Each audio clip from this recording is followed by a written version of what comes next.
Everyone, welcome to my channel Law Guru. I am Rohit. In my previous video, some of my viewers and subscribers told me to speak in Hindi in my videos, and today I am going to explain Bengali, Hindi, and English for their favor.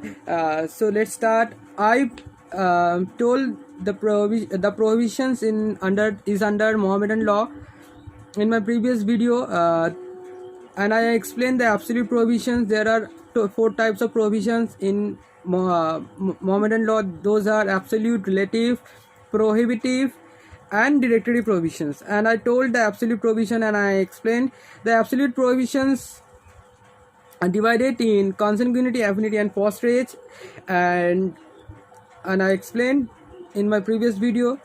Then comes relative prohibition. The relative prohibitions are divided in unlawful conjunction, women undergoing iddat, difference of religion, and absence of witnesses. So today I'm going to explain the relative prohibitions under Mohammedan law. तो पहले आता है unlawful conjunction. Unlawful conjunction क्या होता है? Unlawful conjunction होता है एक मुस्लिम आदमी एक साथ दो बीवी के साथ शादी नहीं कर सकता. मतलब a Muslim is forbidden to have two wives at the same time or a same meeting. Though Muslim law permits polygamy, a Muslim person will have four wives. एक मुस्लिम आदमी एक साथ 4 वाइफ को रखने की परमिशन है एक मुस्लिम आदमी को. उसके बाद आता है अनलॉफुल कंजंक्शन. के बाद आता है वुमेन अंडरगोइंग इद्दत.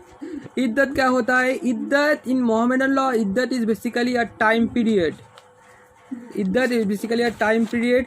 इस टाइम के दौरान कोई वुमेन किसी और के साथ शादी नहीं कर सकता. ठीक है.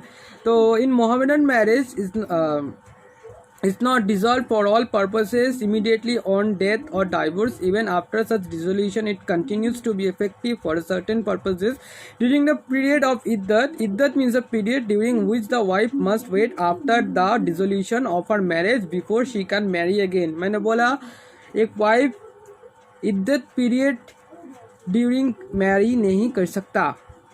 ठीक है. इद्दत is very important in Mohammedan law.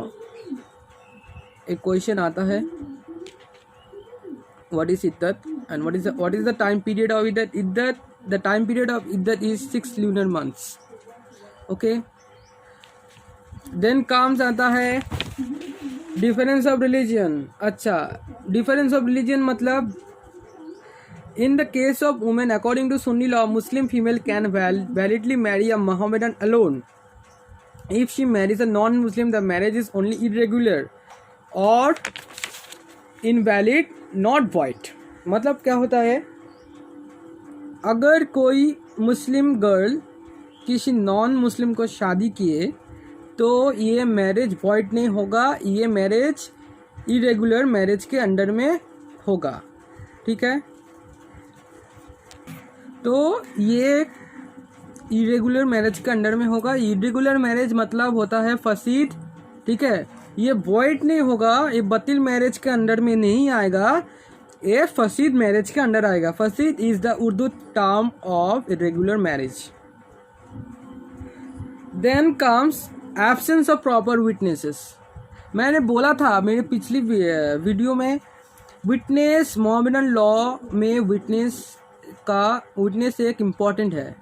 Without witness और Mohammedan law Muslim marriage cannot performed. Absence of proper witness. but proper witness का मतलब क्या है? Proper का मतलब क्या है? Proper witness मतलब है the witness must be Muslims. The witness must be Muslims.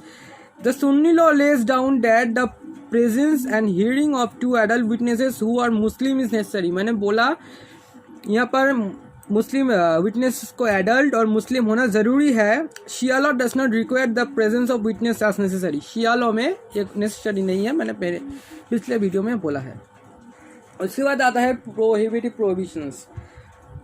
Prohibitive prohibitions में क्या होता है? पॉलीएंड्री होता है. अब married women cannot contract a second marriage during the existence of the first husband, ठीक है।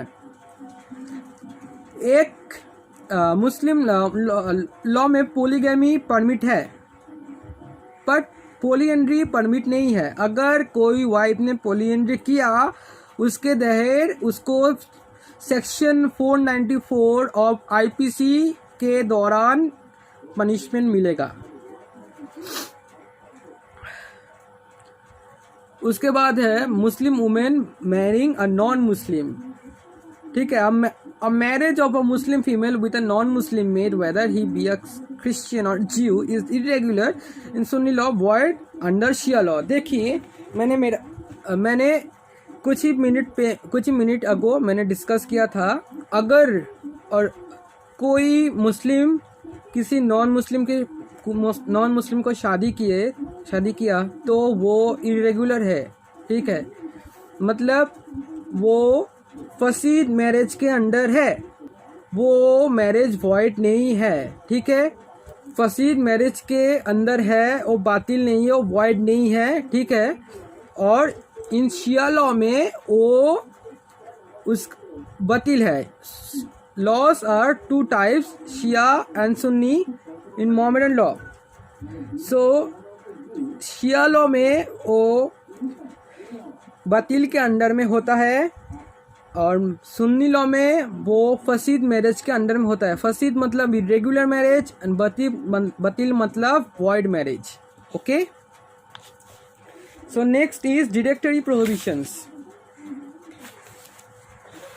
डिरेक्टरी प्रोहिबिशंस में क्या होता है? डिरेक्टरी प्रोहिबिशंस में पहला है marriage with a pregnant women, ठीक है।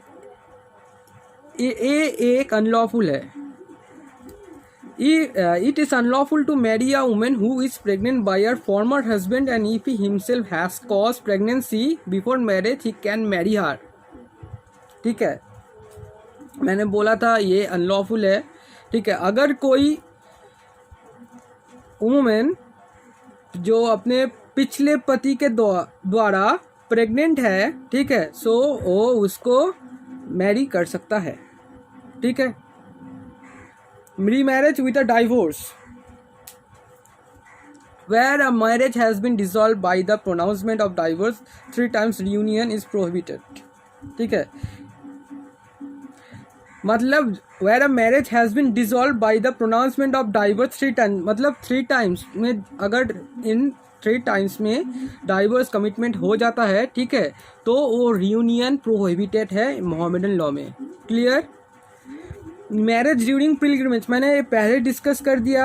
हज के दौरान अगर कोई मुस्लिम किसी लड़की के साथ शादी की है तो वो शादी वैलिड नहीं है, ठीक है। On pilgrimage within the स्कार्स्ट मक्का, याद रखना। मैरिज विथ सिक मैन, अब marriage with a sick man from disease which is likely to be fatal is invalid, however recovers to the marriage consummated it is valid। मतलब अगर कोई सिक man के साथ शादी किए तो वो मैरिज इनवैलिड है, ठीक है। अगर उसके बाद वो रिकवर कर लिए अपने सिकनेस को तो वो मैरिज वैलिड हो जाएगा। यही था हमारे मुस्लिम लॉ का प्रोहिबिशंस। सो मैं आशा रखता हूँ आप लोगों को अच्छा लगेगा वीडियो, ठीक है। पहले समझिए फिर सब्सक्राइब कीजिए। धन्यवाद।